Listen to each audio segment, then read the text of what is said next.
save one's life. So, welcome. Well,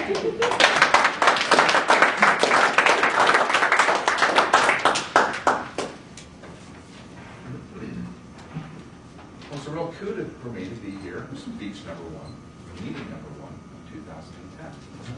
Got the word of the day.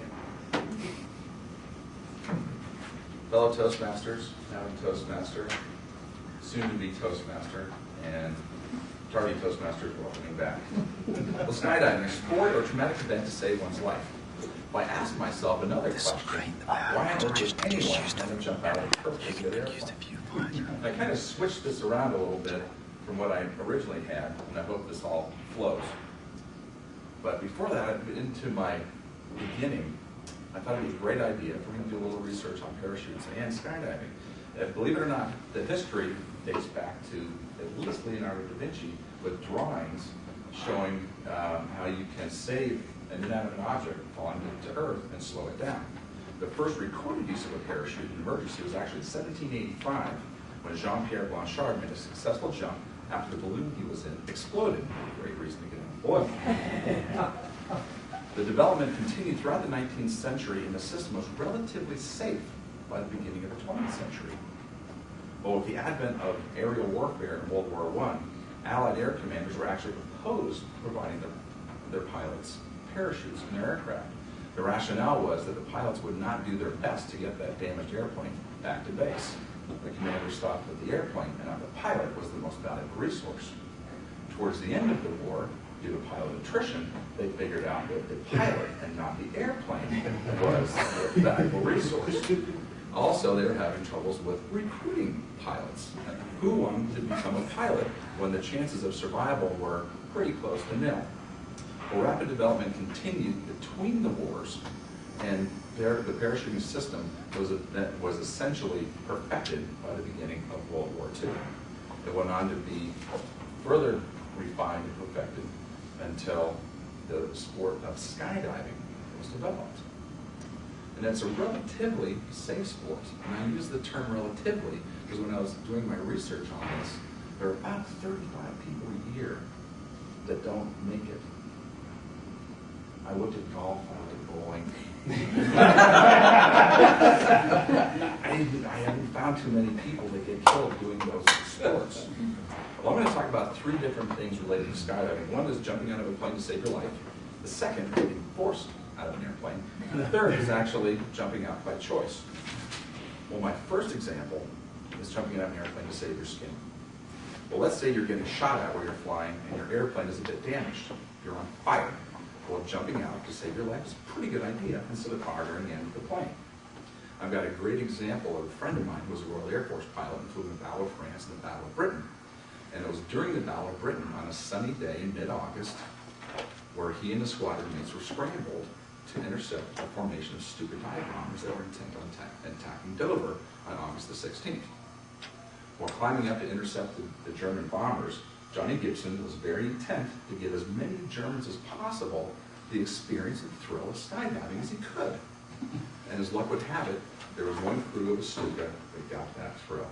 What an exciting afternoon for them to be able to jump out of an airplane and use their parachutes. However, Gibby, as I refer to him, was not paying too much attention because the Germans also had a method with which to help him achieve a goal that he didn't have that day, was also to skydive. They had machine guns and they could shoot back. They got it. Inverted his plane, parachuted out, and everything was safe. After that event, he was very, very motivated to help more enemy pilots achieve the thrill of skydiving as he possibly could. And throughout the rest of the war, he actually helped 12 other Germans and 2 Japanese pilots achieve the thrill of skydiving. So jumping out of an airplane to save your life is a pretty good idea.